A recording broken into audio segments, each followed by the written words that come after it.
पुण्यश्लोक अहिल्याबाई होळकर शेतकरी कर्जमाफी योजनेतला 5,000 कोटींचा जो हप्ता आहे तो वर्ग करण्यात आलाय। बळीराजाला हा फार मोठा दिलासा आहे।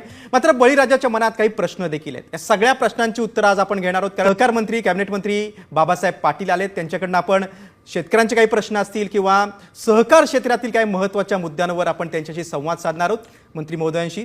तर चला चर्चेला आपण सुरुवात करूया।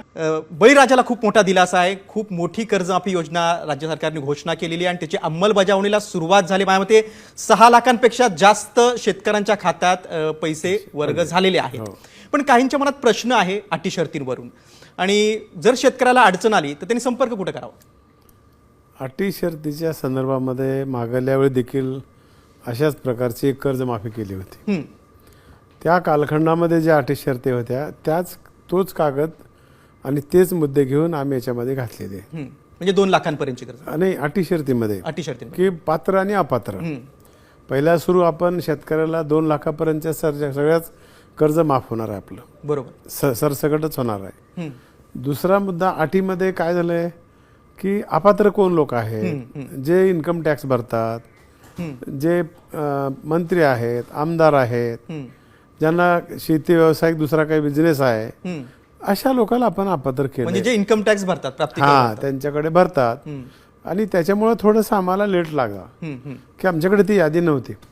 ती यादी नसल्यामुळं थोडंसं लोकांना असं वाटायला की सरकारला खरंच कर्जमाफी करायची का नाही। बरोबर, पण तसं नव्हतं ते। आणि मध्यंतरी दिल्लीमध्ये कशा प्रकारचं त्या ठिकाणी तरुण काही उपोषणाला बसले होते, त्याच्यामुळे आम्हाला तिथला डेटा यायला उशीर झाला। आल्याबरोबर आम्ही 2 दिवसाखालीच 56 लाख शेतकरी महाराष्ट्रातले त्या म्हणजे पात्र आहेत। आम्ही एका एजन्सीला हे काम दिलं होतं की सगळ्या बँकेकडं किती लोकांना शेतकऱ्याला कर्ज दिलं जात आहे। जिल्हा बँक आपल्या 30 आहेत, राज्यामधल्या काही दुसऱ्या प्रायव्हेट बँक आहेत। ही सगळी माहिती गोळा करायला आम्हाला बराचसा वेळ गेला। आता याच्यानंतर आपल्याला ह्याचे जर असं काही काम पडलं तर त्याच्यासाठी आपल्याला फार काही वेळ लागणार नाही। पहिली यादी आता पोर्टलवर, सहकार खात्याच्या पोर्टलवर टाकली, आपण पूर्ण टाकली आहे। ही लोक जे होते आपले 90,000 आणि 40,000 आपल्याकडे लोक आहेत, ते कर्मचारी आणि इन्कम टॅक्सवाले, हे लोक बाजूला काढले। आणि त्याच्यामुळं समजा आपण त्यांना जर न बाजूला काढलं तर पैसे त्यांना गेले असते, मग सिस्टीम बंद पडली असती, माणसाला पैसे चुकीच्या गेले असते, पुन्हा खाते होल्ड करायची पाळी आली असते। त्याच्यामुळे थोडासा वेळ लागला। आम्ही त्याच्याबद्दल दिलगीर आहोत सरकार म्हणून। काही शेतकऱ्यांचं म्हणणं आहे की आम्ही पात्र आहोत पण तरी आमचं पहिल्या यादीत नाव नाही, मग अशा शेतकऱ्यांनी कुठं संपर्क करावा? काय झालं आता ह्याच्यासाठी आपल्याकडे महाराष्ट्रामध्ये महासेवा केंद्र आहेत, 32,000 आपले महासेवा केंद्र। त्या ठिकाणी आपल्याला जावं लागेल, त्या ठिकाणी आपला पॅन कार्ड घेऊन जावं लागेल आणि ॲग्री टॅग करून घ्यावं लागेल।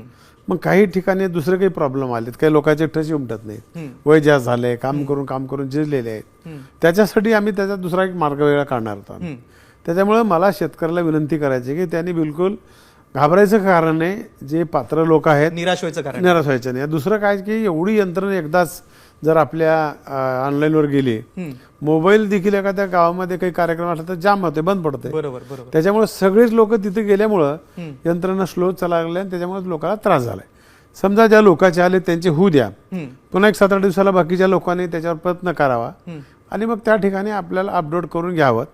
आणि समजा काही वाटलंच तर आपण अशा प्रकारच्या 2 ठिकाणी व्यवस्था केल्या, एक तर तालुक्याला तहसीलदार म्हणून त्या ठिकाणी काम बघतायत आणि जिल्हाधिकारी महोदयाकडे। बरोबर, अशा अशा प्रकारच्या 2 ठिकाणी आपल्याला ही काही झालं असं चुकीचं तर दुरुस्त करायची व्यवस्था तुम्हाला ते मार्गदर्शन करते।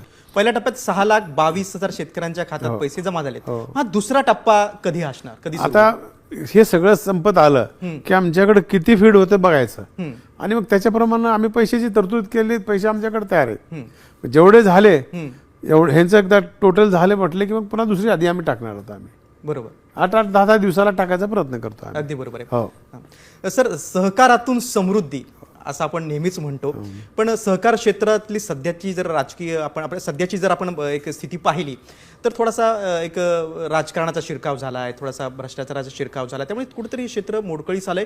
मग या क्षेत्राचं पुनरुज्जीवन करण्यासाठी तुमचं विजन काय? याच्यासाठी तसं जर बघितलं तर महाराष्ट्र हा तसा खूप नशिबान आहे की आपल्या पूर्वजांनी विठ्ठलराव विखे पाटील, पंजाबराव देशमुख, धनंजयराव गाडगीळ, यशवंतरावजी चव्हाण साहेब, शंकरराव मोहिते पाटील ह्या मंडळींनी त्या काळामध्ये सहकार्याची बीजं रोवली. त्याच्यामुळं कारखानदारी उभा राहिली, सूतगिरणी उभा राहिल्यात, बँका उभा राहिल्या, पतसंस्था उभा राहिल्या, गृहनिर्माण संस्था उभा राहिल्या.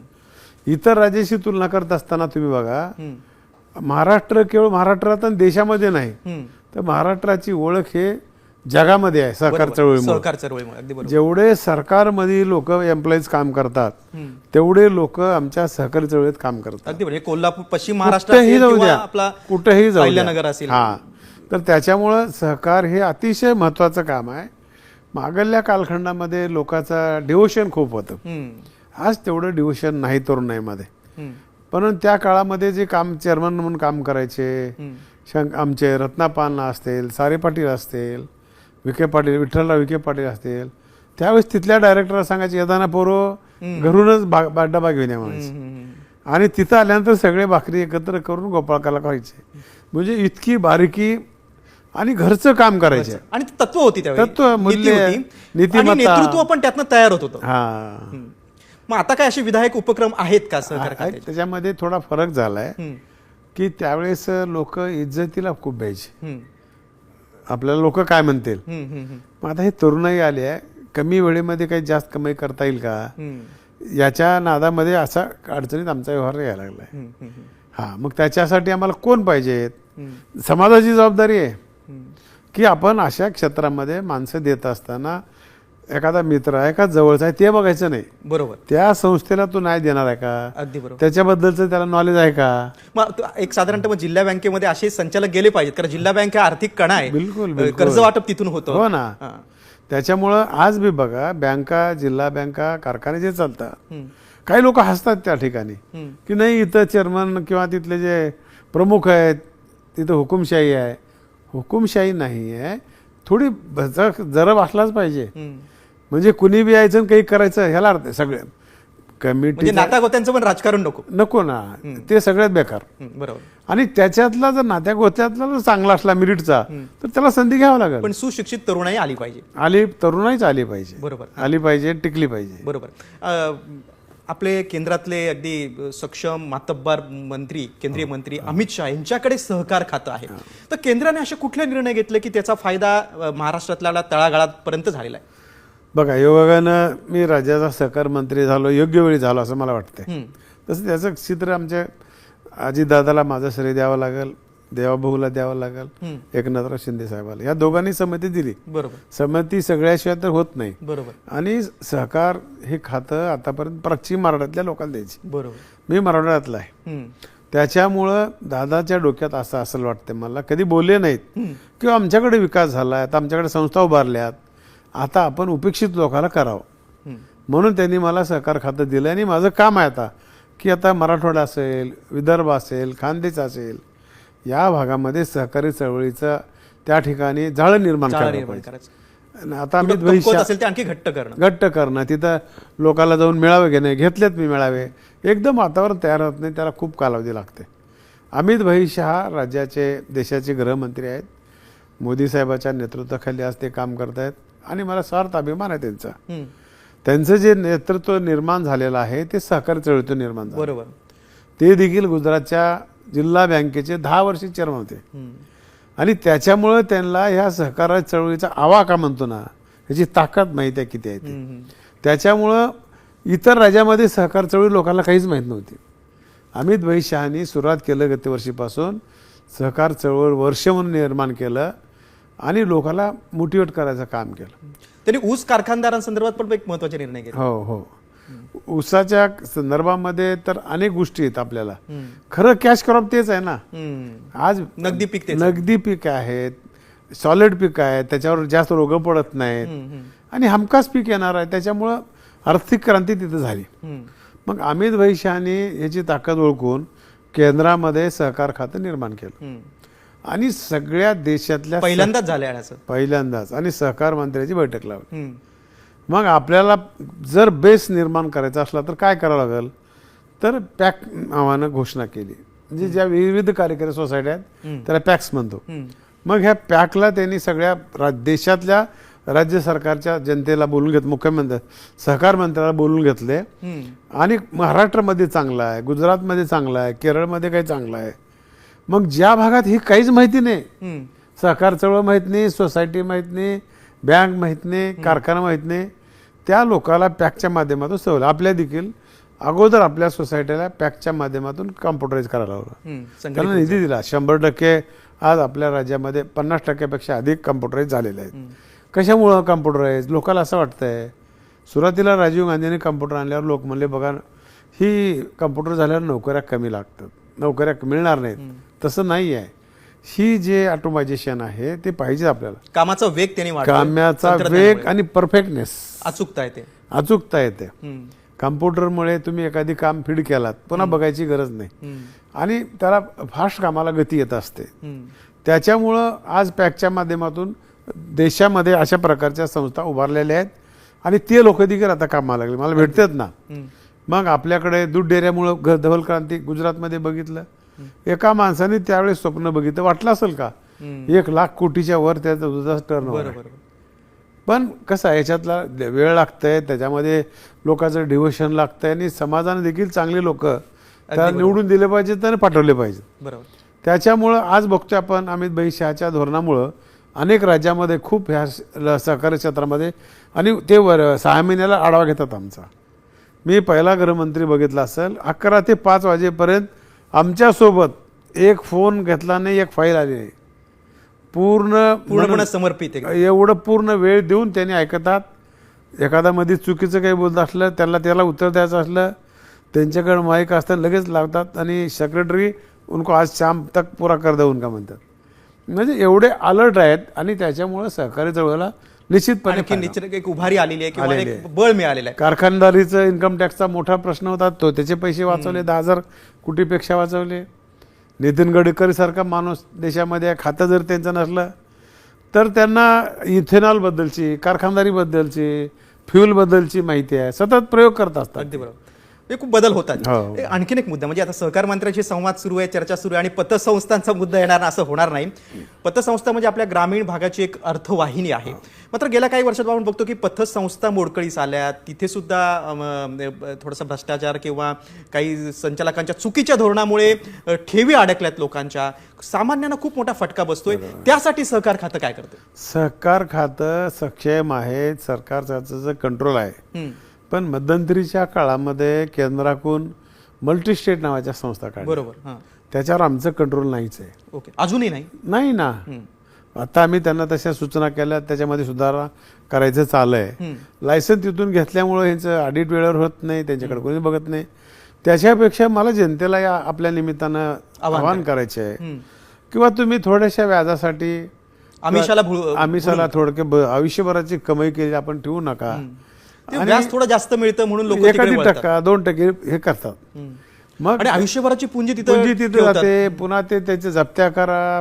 बरेच लोक मरून गेले, पैसे नाही भेटू शकत. ठेवीला संरक्षण नाही सरकारकडून आहे. त्याच्यामध्ये बँकेमध्ये 5 लाखापर्यंत कव्हरेज असत आहे आणि चुकीचे माणसं, मी जे पहिल्यापासून म्हणतोय की तिथे योग्य माणूस त्या खुर्ची बसला पाहिजे. त्यानं हे आमचं स्वतःचं हित आहे. लोक हातावर भाकरी चटणी खाऊन बँकेमध्ये पैसे ठेवतात. महिला आमच्याकडे काटकसर करून लेकराला पैसे देत नाहीत, आई वडील पैसे आमच्यात विश्वास ठेवतात. म्हणून ह्या गोष्टी पाळल्या पाहिजेत. कर्ज वितरण करत असताना त्याचे डॉक्युमेंटेशन करेक्ट आहेत का नाही ते बघितलं पाहिजे. त्याचे कॉस्ट किती बघितले पाहिजे. समजा त्याचा धंदा फेल झाला तर उद्या त्याची प्रॉपर्टी केली तर आपले पैसे तर आले पाहिजे. जामीनदार पक्के असले पाहिजेत. सहज काय करतो आपण कधी कधी घाईमध्ये 2 जामीनदार कोणतरी म्हणतो, चुकीच्या माणसाला कर्ज वाटप करतो. कर्ज वाटप केलंच पाहिजे. बरोबर. कर्ज ठेवून जमणार नाही आपल्याला, पण वाटप करायच्या म्हणून कुणाला देऊन जमणार नाही. त्याला खरंच गरज आहे का, त्याला तो व्यवसाय करणारा तो पोटेन्शियल आहे का, चालतोय का, उगा धंदा करायचा म्हणून करतोय का, त्या ठिकाणी सबसिडी घ्यायच्या म्हणून करतोय. ह्या सगळ्या गोष्टी आपण बघितल्या पाहिजे मॅनेजमेंट. अगदी बरोबर. आता तुम्ही जो आवाहन केले बघा, नक्कीच सामान्य लोक प्रतिसाद देतीलच. आणखीन एक महत्वाचा मुद्दा येतो तो म्हणजे अवैध सावकारी. म्हणजे गेल्या काही महिन्यातला जर डाटा बघितला तर सावकाराच्या जाचामुळे काही शेतकऱ्यांनी आत्महत्या केलेल्या आहेत. म्हणजे किडनी विकण्याची वेळ काही शेतकऱ्यांवर आलेली आहे. तर हा जो सावकारी पाश आहे, सावकाराचं जे दुष्ट चक्र आहे ते कसं भेदलं जाणार? त्या संदर्भामध्ये कायदा आहे, त्याच्यामध्ये अजूनही बदल केलाय. पूर्वी बँका कमी होत्या, शेतकरी राजे बँकेकडूनच कर्ज घ्यायचे. सावकार की कधीच बंद पडत नाही. त्याचं मूळ कारण की एखाद्या माणसाला, शेतकऱ्याला डॉक्युमेंटेशन द्यायचं म्हणजे नको. बरोबर, पटकन पैसे मिळतात. पैसे पटकन मिळते, व्याज किती का घेणार, त्यावेळेस ती विचार करत नाही. ज्यावेळेस 2-3 वर्ष झाले की त्याचा डोंगर मोठा होत आहे. बरोबर. म्हणून प्रत्येक ज्याला व्यवसाय करायचे आहे, ज्याला शेतीचं कर्ज घ्यायचे आहे, त्यांनी एक नाही 4 बँकेकडे फटके मारावं, चक्रा मारावं. आणि कमी व्याजाचं एवढ्या मोठ्या बँका आहेत ना आपल्याकडे. बरोबर. आज 10% कर्ज मिळतंय, दुसऱ्या बँकेमध्ये अजूनही कमी कर्ज मिळतंय 12%. मग सावकाराकडून 5 रुपये शेकड्यानं घेणं पैसे कुठल्या नियमात बसते सांगा ना. व्याज झोपत नाही. त्याच्यामुळं शेतकऱ्यांना किंवा ज्या सावकाराकडून लोक घेतात ते घेतल्याबद्दल विरोध नाही, पण त्याच्यामध्ये आम्ही थोडं कंट्रोल करायचा प्रयत्न काय केला की सावकारांना लायसन काढले का, काढल्यानंतर त्याचे दर बरोबर आहेत का. आणि तिथं देत असताना सावकार काय करतो, शेतीसाठी कर्ज म्हणून लिहितच नाही. त्याचा एक कॉलम आहे, कर्ज कशासाठी घेऊन राहिलाय तो पुढचा सावकार शेतकरी. मग ह्याच्यावर वचक कसा बस आहे ना, त्याला गरज असते, ते परस्पर व्यवहार करतोय. ही सगळी यंत्रणा आहे. त्याला काय करायचं, शेतीचं लिहे की तू कशाचं काय लिहिणार, मला हे 7-12 घेऊन मला कर्ज दे. मग लायसनधारक सरकार किती, त्याचा आकडा आमच्याकडे सरकारकडे आहे. त्या सावकाराने त्याचं घर असेल, ऑफिस असेल, त्याच्या पुढे बोर्ड लावावं. मॉर्गेज घेतलं तर 10% व्याज घ्यावं, हे त्याच्यामध्ये मेन्शन केलं. आणि बगर मॉर्गेज असेल तर 14%, 12% असं त्याचा नियम आहे. म्हणून सावकारीकडे तर लोकांना जाऊच नाही. हां, कारण बँका एवढ्या तुम्हाला सोयी देतात आज, त्याच्यामुळे तुमची पत वाढते. बँक दुसरं नॅशनलाइज बँका कर्ज देत नाहीत शेतकऱ्याला. मग जिल्हा बँकेकडे तो जातो, मग तिथं नाही मिळालं की मग इझी मनी पटकन कुठून मिळेल तत्परतेने, म्हणून मग सावकारीकडे तो वळतो. जिल्हा बँका आता राज्यामध्ये खूप थोड्या चांगल्या आहेत. बऱ्याचशा बँका अडचणीत आल्या, त्याच्यात अनेक कारण आहेत. तेवढं आज काय आपल्याला बोलणं होणार नाही. म्हणून जिथली बँक असेल, संचालक मंडळ जे चांगलं आहे ते चांगलं. आता माझी लातूरची बँक आहे. 1986-87 आम्ही दिलीपराव देशमुख साहेब आम्ही त्या बँकेत गेलो. आज मी त्या बँकेत अजून बी आहे. तर त्यावेळेस आमच्याकडे पगाराला पैसे नव्हते. मग आम्ही गावोगाव जाऊन मेळावे घेतले आणि लोकांनी पैसे असे बांधून पोते भरून दिले. विश्वाचं वातावरण निर्माण केलं. मग त्यांना शिक्षण, एज्युकेशन लोन दिलं, पाईपलाईन दिल्या, घर बांधा दिलं, वाहनाला दिलं, त्याची ऐपत निर्माण केली आम्ही. बरोबर. म्हणून आमची 98-99% वसुली आहे. पण प्रत्येक जिल्ह्यात हे असं नाहीये. त्याचा लीडर महत्वाचा आहे. म्हणजे नेतृत्व कोण करतंय, किती पारदर्शकपणे करताय, चांगलं करताय. तुम्हाला थोडं 2 मिनिटात डायव्हर्ट करून सांगू का विषय. नेतृत्व किती महत्वाचं आहे. 2 मित्र होते. 2 मित्र, त्या मित्रांनी एकाच विद्यापीठात शिकले होते आणि विद्यापीठाची निवडणूक होती.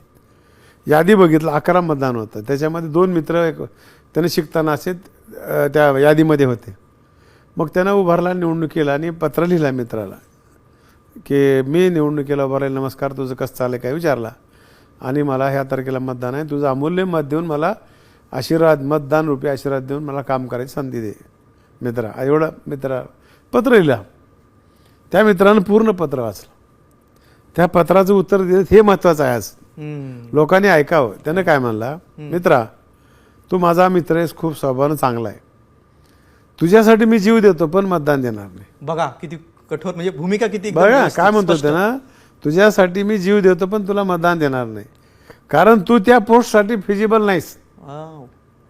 ही समाजामध्ये जागृती झाली पाहिजे.